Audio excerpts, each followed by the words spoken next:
you got a chance to play young guys some snaps last week more than you haven't.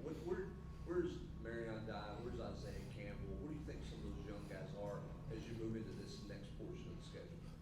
Well, obviously, those guys they've got a tremendous skill set, but still just learning, the nuances of playing D line in this league. It's a tough league, and it's one where you've got to rely on your fundamentals and your technique, and you've got to learn how to strain and finish. Where you may have been in high school, those guys usually were the best guys out there on the field, and they were able to get away with some things that may not have been fundamental, which you can't get away here. But so the opportunity to play those guys the number of snaps that they got to play last week, I think it's going to pay tremendous dividends for us going forward and for them going forward. Because the only way they're going to get better is to actually get out there and have an opportunity to play. I think you see the Camel kid, he made some plays last week, and he's been getting better, every week, and that's the challenge, to be better tomorrow than we were today. So, that's the thing that we try to stress in that room, that, it's a process. We have to trust the process and keep moving forward.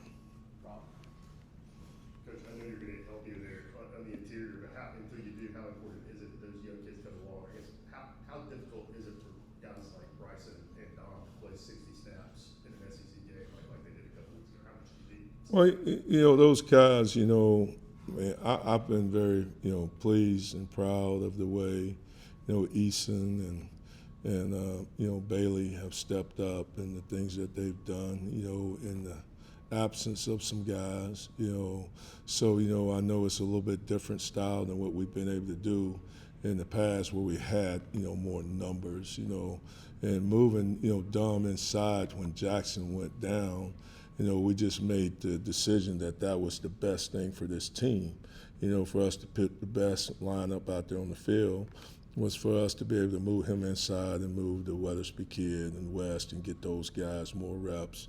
And then also it gave us an opportunity to get Dye more quality reps. So we just tried strategically, do the things that we needed to do. And I think the Robinson kid is coming along. I've been pleased with how he's played thus far. And then, like I said, I thought, this past week, Campbell taking that next step, So we just need for guys to continue to improve and get better so we can take, some wear and tear. So it's good to be able to get those guys, younger guys, more reps this past week.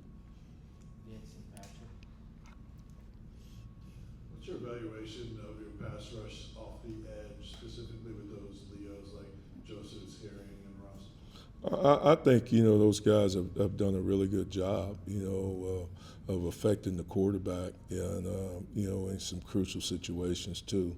So I think obviously we need to all continue to get better. If we're going to truly be a good front, we have to be able to affect the quarterback with a four-man rush.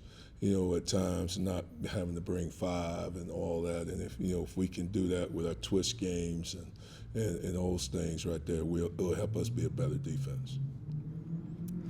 Could you talk about Dom's side inside? I know he's played inside situationally in the past, but what's the toughest part of that transition of being a more full-time interior guy going from in which he played most of his career? Well, I'm not saying he's going to be, just a full-time interior guy. He's a guy that can do both. So as guys get healthy, you get guys back. Obviously he gives us flexibility to be able to do with some different things. We did, all last year, in the Rabbits package, mostly it was him and Omar that played inside. So he had inside reps. Yeah, they were mainly on third down situations. So, this year he's had to take more first and second down reps in there. So, I definitely, think that he will be the Swiss Army knife type of guy that can do both. And we've got to continue to take advantage of that. Coach, going up against a veteran quarterback, fifth-year guy, playing college football with his home crowd, how important is it for your line to get pressure on him, and how are you guys going to be able to make him uncomfortable? Well, like I told him, this this is going to be a very good football team, a great environment to go into. You know, and none of these guys, unfortunately, have had an opportunity to play in Starkville, which I told them is a very unique place with the cowbells and all that stuff. It's going to be a great environment, you know, and obviously this guy's a really good football player. And they have a really good scheme.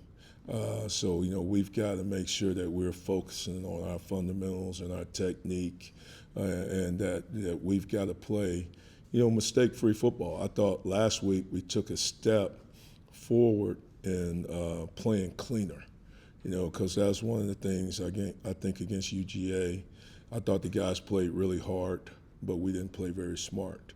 So it was good for us to have an opportunity to go out there and play smarter this past weekend, and hopefully that we can build on that because, you know, they're a big offensive line. You know, they're gigantic. You know, so you know they've got some really big men, and the quarterback's a really good player, and they got really good running backs and good receivers. So it's going to be a big challenge. You know, so we're going to have to be the best version of us. You know, come Saturday. Ryan. Just with Dom Bailey moving inside, how do you assess what you've gotten from the two Tyrees at defensive end with an increased snap load? Well, I think you know Weathersby had a really good game. The first game against Syracuse, he played really well, and then you know he gets banged up, and then West goes out. He has a really good game. He gets banged up, so we got to just be able to stack some good on some good, you know. But you know, I think you know both of those Tyrees, you know, we're a better football team when we can get them, you know, at full speed. Last two, Vince and Grant. With the tempo that they run, you guys see it at practice, your offense does that as well. What kind of, how different is their tempo versus what you guys are used to practicing against? I think they're very similar. I think Coach Levy obviously worked with Coach Hype at Central Florida, so you know it's something that you know we've been preparing for. You know, obviously it's going to be challenging. You know, it always is. Even though you try to do it in practice, it's still hard to simulate, you know, actual real-time reps even in practice. So it's going to be a challenge. You know, we got to make sure that we're hydrated. We got to get back, get our eyes set. You know, we got to get them the calls quickly so they can get their feet and eyes set so they can key and diagnose pre-snap so we can be more efficient and play better and play smarter. Last one. They've run the ball successfully all year long. Schematically, is it different than anything you guys have seen to this point? Kind of what's the challenge of their run game? Well, like I said, you know, they're very similar to us. You know, everybody, you know, thinks it's just fun and gun, but we run the ball very successfully, and these offenses, they mimic each other. So that's why they're successful, you know, because they have a really good run game. So, you know, we've got to fit our gaps. We got to be gap sound. We've got to win some one-on-one blocks. You know, they do a great job at the point of attack on their combos and moving the first level, keeping their eyes to the second level. So we've got to be able to anchor, don't get displaced, and all that. It's going to be a big challenge, you know, for us, obviously up front. But we've got to, you know, if you're going to play in this league, that's what you got to do. We got to play at our best level. Thank you. All right, thank you guys.